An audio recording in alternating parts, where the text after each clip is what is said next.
Now, scientists have made an amazing discovery recently. Can solve the mystery of Stonehenge? They've found something hidden deep inside the DNA of the sarsen rocks of Stonehenge, giant monolithic rocks, and it can reveal why adds us ancestors, our new Stone Age, to design and build this from scratch. For many years, the scientists had a headache trying to understand the origin of the SA stones. Giant for many years. They believe they're from a quarry, only 2,414 kilometers from this location. At this location, they found the minerals, similar to the minerals that make up rocks. SA jelly. But it turns out there's more to this story than they thought. Understanding of how Stonehenge was built is always changing. Scientists really need to go back in time to uncover its mysteries. Where did the rocks come from? How are they shipped? Why this place was built? You see, the Stonehenge area is in Salvery Plain. It's made up of two main types of rock. There's super heavy sarsen and smaller, lighter bluestones. Each sarsen weighs about 25 t. It's as heavy as 3 African elephants stacked on top of each other. The heaviest SA block is called Hiltstone, weighing 30 t. Together, the SA blocks form a circle. In addition to that symbolic, inside that circle, that's where you'll find the blue stones. The name might be a little misleading because they're not really blue. They're bluish when they're broken. That's why it's called that. These smaller rocks may have come from the Preseli Hills in southwest Wales, about 241.4 kilometers from They're a little lighter than sarsen, but still quite heavy. Alterstone is classified as bluestone. It's the heaviest bluestone. Weighs about 6 t. Its original location is still not known for sure. To find out the origin of a rock, first, scientists have to study their composition. It's like checking the DNA of a rock. Then they double-cross projected the structure of with minerals in the soil to see if there's a match. Most of the SA stones, the lotus that we see around southern England, it's actually made up of a type of SA stone. It's called secret. Think of the secret as sand, is hardened by groundwater processes over millions of years. This process mainly takes place in Paleogene about 65 to 23,000.005 The distant rocks. This tattoo doesn't form in a large slab, but into pieces, just like nature, leaving little rock gardens everywhere. The scientists explain that sarsen canopy parts randomly formed in separate pockets. In time, many sarsians are buried under layers of soil. Lightning and shock help preserve them. When ancient builders were looking for materials, these sarsen blocks, it must look perfect for something impressive. Like Stonehenge. Sarsen has actually been used in everything, from Roman villas to medieval churches, and even in things like old field roads and walls. One can say that these stones are the main material for the ancient builders. And it continues to be popular even in modern times. This fact has scientists beginning to wonder that maybe not all SA stone blocks it was used to build Stonehenge. They all come from the same place. They've identified SA jelly sites across the UK, in places like Oxfordshire and Kent. After hundreds of years of studying, geologists finally have the right kind of technology to determine the origin of these rocks. I wish I could tell you that.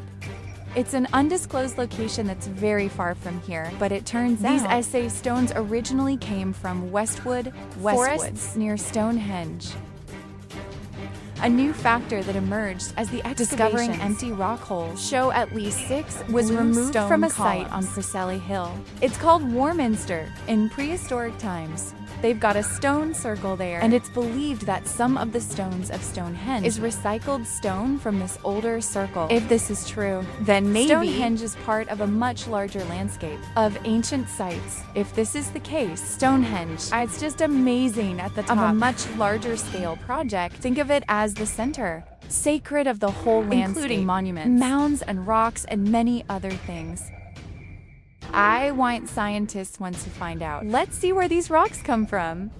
This could lead to the reason and how built Stonehenge. Stonehenge didn't just appear overnight. It's been built in stages over hundreds of years. It's possible that it's not a single unified vision. It's like a big community project. Development over time. With each generation, the people who rebuild come up with their own ideas, creating a stone structure that survived for centuries. The first stage was around 3100 BC. That's when people dig a circular ditch, and we can build some bluestones. It's kind of like a starting ring. Then they added SA jelly and even covered a block of stone, horizontal stone, to form the famous domes that you see today, also known as the ancient builders. This country has faced some challenges. How they're going to move the rocks. There is an old theory called the ice road. Suppose that the rocks are moved by natural ice formed in winter. In this way, they could slide the rocks all the way down to Stonehenge. But hey, if we're talking about that's more than 160.93 kilometers. That's not very realistic. Even though this theory has been refuted because the weather is warmer now. There's also a theory of the river. Suppose that the rocks are floating along the river from the quarry to the site. But if we're talking about they're too heavy to float. Stones, so this theory has been rejected. What we're saying is that no one knows how the stone is moved. Another interesting scientific fact from all the studies made at Stonehenge, a laser survey. Recent work on stone blocks has revealed different stones are used. And showing some parts of the monument, it's done more carefully than the other parts. Special. The northeast and inner sides of the B, a shale block, a little bit of sophistication. B, a slate block. It is one of the most famous forms of Stonehenge. That's when two giant monolithic rocks added a third block on top of it. Connect two blocks together. This American word is just Greek for three stones. No matter what. Bigger questions and why Stonehenge is so famous. It's why it was built in the first place. Theories are everywhere, and some sound like they're straight from a science program. Fiction. Here's a quick rundown of the most common ideas.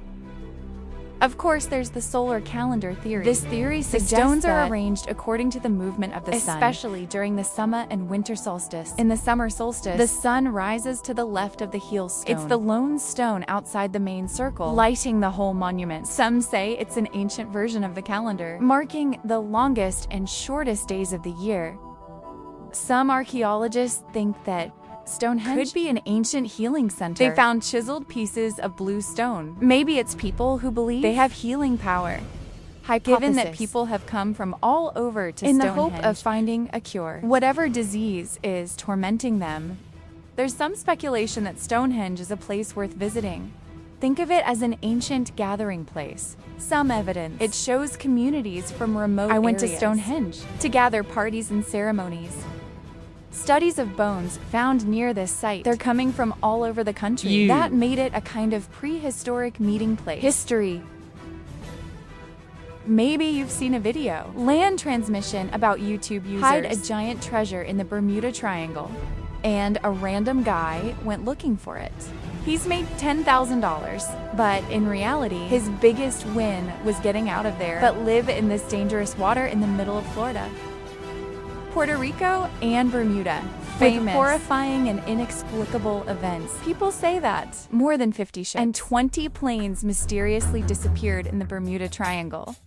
This has led to many theories. Let's say this area somehow, it's related to the occult powers, or whirlpools that pull objects and other dimensions of space. But an Australian scientist named Carl Krushelnicki may have actually solved the mystery of the Bermuda Triangle. According to you, most of the popular legends and strange disappearances can be explained by two main factors.